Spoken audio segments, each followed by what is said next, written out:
Welcome to another episode of Mike's Money Picks. Today on the podcast, we're continuing our positional fantasy football analysis for the 2023 fantasy football season. And today we are doing our sell list at the wide receiver position. If you missed the buy list for the wide receivers or any of my analysis on running backs or quarterbacks, please look at the YouTube channel or scroll through the episode feed so you make sure you get all the analysis for all the positions before your fantasy football draft this season.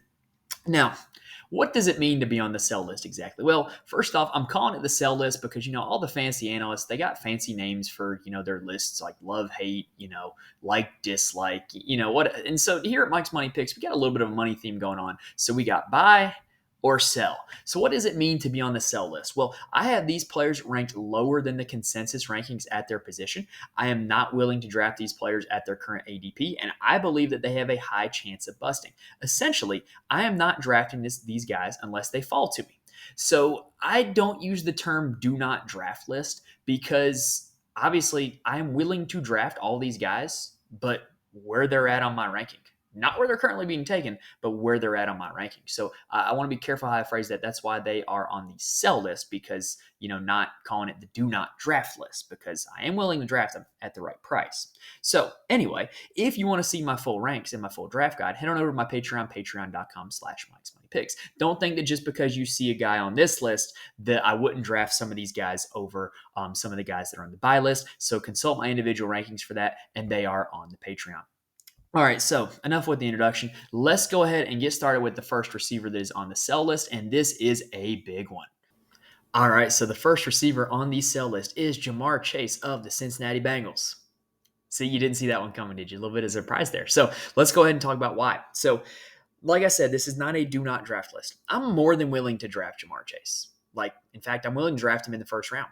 I'm just not willing to draft him where he's being drafted right now. That's the simple matter of the fact. So, Ja'Marr Chase's current ADP is number 3 overall, which ranks as the second wide receiver taken off the board. Important note, I am using Sleeper's ADP for redraft PPR leagues. So if your league is slightly different rules or on a different site, the ADPs might be a little bit different, but I'm just using Sleeper just to get a consistent basis that's reliable, from a reliable source and a popular source, so that we can kind of compare and contrast. So, like I said, I'm willing to take Ja'Marr Chase. I'm willing to draft him. I'm willing to draft him as the 4th receiver off the board. I'm willing to draft him with the number 9 overall pick. I'm just not drafting him with the 3rd overall pick like people are apparently doing right now. So let's go ahead and break down the numbers on why. So Ja'Marr Chase finished last year's wide receiver 11 overall, but that doesn't really tell the whole story because he missed 5 games. So he did finish as wide receiver 4 in fantasy points per game, and he finished as wide receiver 5 in fantasy points per game in 2021. So in his first 2 seasons in the league, he has never finished as a top 3 receiver in fantasy points per game, yet he is being drafted as the 2nd receiver off the board, ahead of guys like Cooper Kupp, Devontae Adams, and Tyreek Hill, who have had those finishes in their time in the league. When we, kind of compare and contrast in nitpick, those are the guys I'm going to be comparing Ja'Marr Chase against. People aren't drafting Ja'Marr Chase over Justin Jefferson, but they are drafting him over Hill, Adams, and Kupp. So I'm going to kind of make the case on why Ja'Marr Chase should be behind those guys as opposed to ahead. So, Ja'Marr Chase does not see the same amount of volume as the other top-tier receivers like Adams, Kupp, and Hill. In fact, Ja'Marr Chase ranks 6th in the league in target share, 13th in target rate, and 9th in air yard share. So, just the overall volume that you would like to see from your top tier receiver is just not there with Ja'Marr Chase, largely because he's getting a lot of targets stolen from T. Higgins. Because when you look at the other top tier receivers, they don't have another solid wide receiver 2 alongside them like T. Higgins to kind of take away targets and just kind of whittle down the target share of Ja'Marr Chase. Now, it's also important to note that Ja'Marr Chase does not see the same amount of deep targets either. We had 16 deep targets last season with an average depth of target of 9.2, which among the consensus top 5 wide receivers right now ranks as the 4th out of 5, ahead of only Cooper Kupp. But what we know with Cooper Kupp is that he just has an insane amount of volume. So with Ja'Marr Chase, you're not getting the lucrative deep passes that you would get with a Tyreek Hill or a Devontae Adams, and you're not getting the insane volume that you would be getting with a Justin Jefferson or a Cooper Kupp. So why is he being drafted ahead of those guys? Another logical conclusion that I have drawn is that Ja'Marr Chase just does not have the profile of a guy that I like to put on my fantasy teams personally. He has the profile of a guy that I want on my best ball teams, but not on my season-long fantasy teams. He is very boom or bust, and that has really panned out in each of the last 2 seasons. In 2021, he scored almost 1/5 of his season points, a 17-game season, in one game against Kansas City. Last season, he scored over 50% of his points in 4 games. He played in 12. He scored half of his points in 4 of them. So you're looking at a guy who just tends to have these monster weeks that he might win you the week that week, but he's not going to win you the week consistently week after week after week like you see from a Cooper Kupp or a Devontae Adams or a Tyreek Hill. So that is kind of why I have Jamar Chase as my wide receiver 4 and why I have him on the sell list. Now, doing a bit of a deep dive, I did notice one thing. Jamar Chase didn't exactly bust as many games in 2022 as I initially thought. He did not score under 10 fantasy points in a game that he played in last season. So he did give you a solid floor as a wide receiver to build on, but I'm just not really confident in Jamar Chase's season-long ceiling when he has all these boom games and then he's not getting consistently over the course of a full season the same volume or the same amount of deep targets that you can get from other guys that you draft at the same position. So for that reason, I have Jamar Chase being drafted at the end of the first round and as the 4th receiver off the board as opposed to the number 2 or number 3 overall pick that he's being drafted at right now. And so that is why Jamar Chase is on the sell list. Second receiver on the sell list is Deebo Samuel of the San Francisco 49ers. Deebo's current ADP is 38 overall, which ranks as the 16th receiver being taken off the board. I have a big gap in my rankings. I have him as my 27th ranked wide receiver and the number 56 overall pick in my rankings. And like I said, big gap. We're going to talk about why. So Samuel finished 2022 as wide receiver 38 overall and wide receiver 28 in fantasy points per game, which is not bad, but it's not where he's being drafted at. Now, it's also important to note that I think a lot of people are still hoping for 2021 Deebo Samuel to come back, where he was a top 5 fantasy receiver for pretty much the entire course of the season. But I just don't think that's the case. In Deebo's 4 seasons as a pro, he has scored 12.5, 11.5, 21.2, and 13.0 fantasy points per game. You tell me which one the outlier was, because I think it's the 21.2 season that he had in 2021. The rest are all just about the same.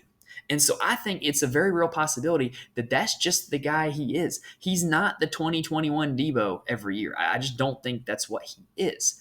Now, another way of wording that is that when you look at his seasons in terms of rankings, he only has 1 season out of the 4 he's played where he finished as a top 25 wide receiver in fantasy points per game. Again, that 2021 magical season. In 2022, he also regressed to rock bottom in multiple categories. In 2022, he set career lows in targets per game, receptions per game, and yards per reception. Now, to kind of do the old Brian Windhorst meme, why might that be? Well, Christian McCaffrey's addition to the San Francisco 49ers was a nail in the coffin of Deebo Samuel's career as a top 10 fantasy wide receiver. After Christian McCaffrey was traded to the 49ers, Deebo Samuel recorded 1 game over 14 fantasy points out of the 7 that he shared the field with Christian McCaffrey. In fact, over the stretch since McCaffrey was traded, Deebo Samuel was wide receiver 36 in fantasy points per game, and he was significantly out-targeted by fellow wide receiver Brandon Ayuk. The bottom line is 2021 Deebo, when they were using him in the backfield, when they were running him on jet sweeps and screens and misdirection plays and just, putting him all over the field and getting the ball in his hands. Yeah, they don't have to do that now that they have Christian McCaffrey. And so all that volume is gone. And with it, just kind of came with it, Deebo Samuel's fantasy ceiling. So I just really think that the addition of Christian McCaffrey, has changed Deebo's career. He's not the playmaker all over the field that he was in 2021. And for that reason, Deebo has found himself on my sell list for the 2023 season. The third receiver on my sell list is Drake London of the Atlanta Falcons, whose current ADP is 53.3, which ranks as the 23rd wide receiver being drafted on the board. I have him as my wide receiver 29, number 68 overall. Now, Drake London, as a rookie, didn't have a bad season by any stretch of the means. He had a season where he finished as wide receiver 31 overall and wide receiver 43 in fantasy points per game. But let's dive into the numbers a little bit, and there's some worrisome trends. So if anybody is hyping up Drake London heading into this season, they're hyping up how many targets he earned last year. Last year, London ranked 22nd among all wide receivers in total targets with 117, and he ranked 5th in target share at 29.4%. Psst, that's higher than Jamar Chase's was, if you remember that stat. So if we got a rookie receiver who's getting this many targets, well, why is he not projected to take a big leap in 2023? Well, the Atlanta Falcons last year ranked 31st in the league in total pass plays, ahead of only the Chicago Bears, and they were dead last in pass rate over expectation, meaning even when they were trailing in games or they had third and long or second and long, they were in passing situations, they were still running the ball because that's what Arthur Smith does. And you know what Arthur Smith did in the offseason? He drafted Bijan Robinson, the best running back to come out of college in the last 5 years. Do you think that Arthur Smith's going to be prioritizing this passing game? No. Now, what that meant for London in 2022 is that London ranked 57th in routes run. So while he was the Falcons' number one wide receiver who was on the field almost all the time, there were almost an average of 2 wide receivers per team who ran more routes than Drake London did in 2022. So that volume that people hype up with his total targets, really, it's very volatile volume, because if the Falcons aren't passing a whole lot, then he needs that much more of their passing game to be a viable fantasy wide receiver. If he's not getting to that 29.4% target share again this year, then he is going to be not good as a fantasy football player. And Kyle Pitts is back healthy. The Falcons have retained the same quarterback in Desmond Ridder, and Bijan Robinson can pass out of the backfield. Or can catch passes out of the backfield. I just don't like buying into a guy who is going to need this excessive volume from a low volume passing offense to be a successful fantasy player. So for that reason, I'm kind of out on Drake London for the 2023 season, and he finds himself on my sell list.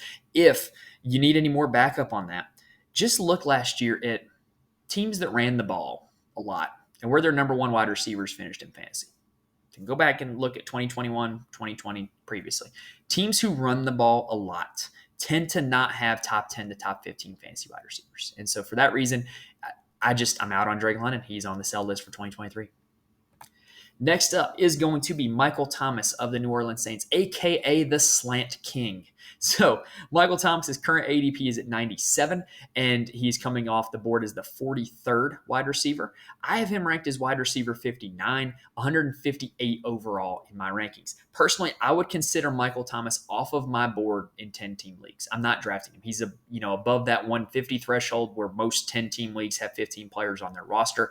So I just have no interest in drafting him in a 10-team league. In a deeper league, I would consider him if he fell to me, but he's going to have to fall a considerable way, considering there's a gap of 60 picks between where I have him and where his current ADP is. So Michael Thomas played in 3 games last season.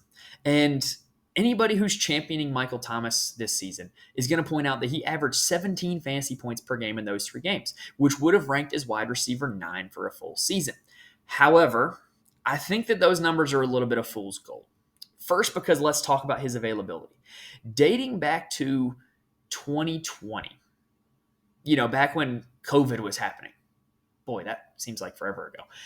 Dating back to 2020, Michael Thomas has played in 10 total games in the last 3 seasons combined. It's about 3 per season.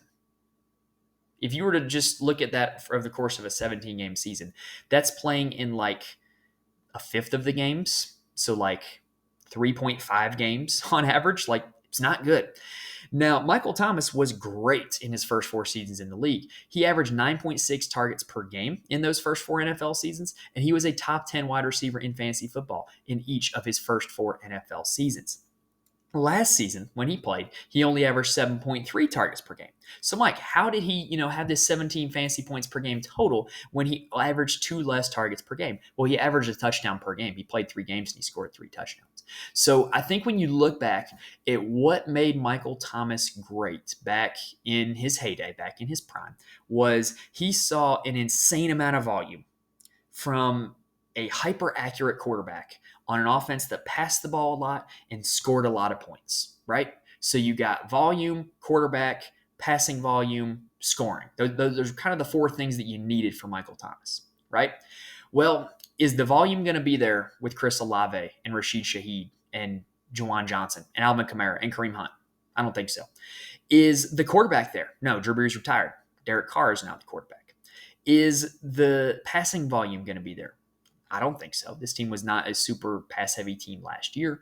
And is the scoring going to be there? No, I don't think this is going to be one of the NFL's best offense. So the very delicate situation that Michael Thomas was in, that he needed to be a top 10 fantasy wide receiver, is not there anymore. So I have no interest in drafting him because I don't think he's going to return to that form. Now, if you look at what Michael Thomas does, he kind of needs that to be successful. He doesn't go deep. He's not like a super tall, big red zone target. And he's a guy that he's just going to need steady volume. He's not a guy even like a Deebo Samuel where you can run him on jet sweeps or throw screens to him or run like gadget plays to him. He's not that either. So he needs a high volume of short passes from an accurate quarterback in a good offense to score a lot of fantasy points. And none of that is the case for him in New Orleans. So even if you overlook all of the health concerns from only playing 10 games in the last 3 seasons, I just don't think that we're going to see the same Michael Thomas at all. And so for that reason, he is on my sell list for the 2023 season. Next up is Lions wideout Jameson Williams. He's my 5th receiver on the sell list. His current ADP is 116.7, which ranks as the 51st wide receiver being drafted off the board. I have him as wide receiver 66 and the 180 overall player on my board. Big gap there again, right? Now, let's deep dive why. So last year, Jameson Williams was a rookie. He tore his ACL back at Alabama in the 2021 season. So he had a pretty lengthy road to recovery last year. He got active for the last 6 games. And in those 6 games, he was targeted 9 times. He caught 1 pass for 41 yards, and he scored a touchdown on that play. But the fact that he only caught 1 ball out of 9 targets, first off, that should be your first red flag. Secondly, look at the Lions' passing offense. To anybody that wasn't named Amon-Ra St. Brown last season. Detroit's Lions wide receivers, not named Amon-Ra St. Brown, totaled 203 targets last year. That's all of them, like 6 guys. And Amon-Ra St. Brown himself earned 146. So Amon-Ra had 70% of the targets that 6 other wide receivers recorded last year. Kind of insane how much the wide receiver position funneled to one guy in that offense. So even if Williams earned half the target share of Amon-Ra St. Brown, that's 73 targets. That's not an unreasonable number to reach, right? But the highest scoring wide receiver under 73 targets last season was Christian Watson, who finished as wide receiver 41. If you're thinking, well, yeah, Christian Watson was great last season, you got to remember, he only played in 10 games.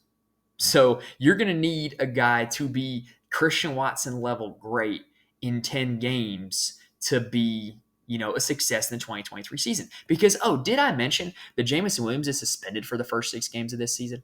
So you're hoping that to even be a top 40 wide receiver, he would have to be Christian Watson great for the last 10 games. Well, 11 games, I guess. And he would have to steal some work away from Amon-Ra St. Brown in that passing offense. And, by the way, the Lions brought back Marvin Jones Jr. in the offseason, who is no slouch at the wide receiver position.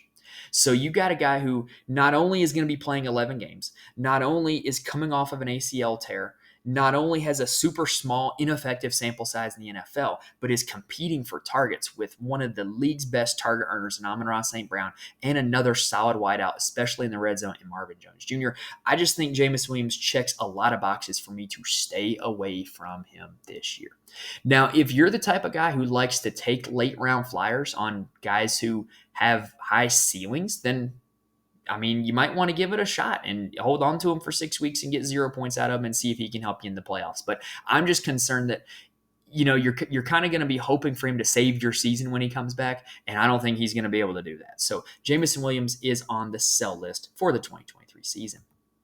Now, that wraps up the sell list episode at the wide receiver position for the 2023 season. There were some pretty hot takes on this one. So if you like what you saw, please hit the like button and please subscribe on YouTube. You'll get the rest of our preseason fantasy football content as well as the rest of our weekly golf and college football content. And if you're listening to the podcast on audio, please rate and review. It really helps me out a lot. I really do appreciate it.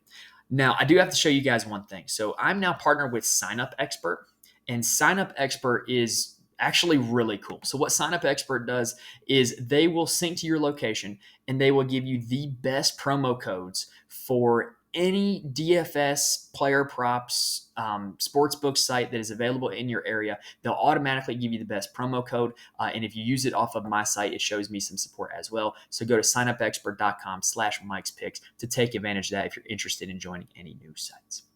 Lastly, if you want to see my full ranks, head on over to my Patreon, patreon.com/Mike'sMoneyPicks. And also check out on YouTube or on the channel feed my all 32 NFL team previews for the 2023 season. I have done 23 of 32 teams. I pretty much talked about almost every player in the league. So if you're thinking, well, this guy wasn't on the buy list or on the sell list, what does Mike think of him? Find his team and check it out. And that's pretty much it, y'all. Hopefully I was able to give you guys some information that will help you kill your drafts this year.